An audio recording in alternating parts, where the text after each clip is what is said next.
মিঠি জন্মের 15 দিন পরে আমার মনে হয়েছিল যে মিঠির বুকে কফ বসে গেছে। ঘর ঘর ঘর ঘর প্রচন্ড শব্দ হচ্ছিল। আর যত রাত হতো এই ঘরঘরানি শব্দটা হলো কিন্তু আরো বেড়ে যেত। সকালবেলার দিকটা একটু কম থাকতো। তাই এরকম দুদিন দেখার পর যেটা হয় সমস্ত নতুন প্যারেন্টসদের যেটা হয় টেনশন হয়, আমি ডাক্তারের কাছে তারপরে যাই।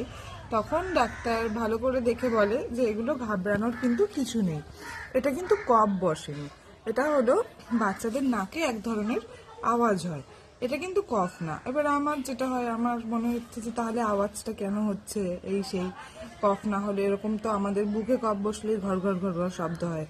তা বললো যে বাচ্চা ফিড ঠিকঠাক করতে পারছে, আমি বলেছি হ্যাঁ ফিড ঠিকঠাক করছে।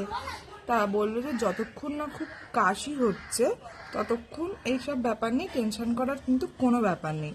বাচ্চাদের জন্মের পর থেকে কিছু মাস নাকে নাকি এই ঘরঘরানি শব্দটা হয়, আর এটা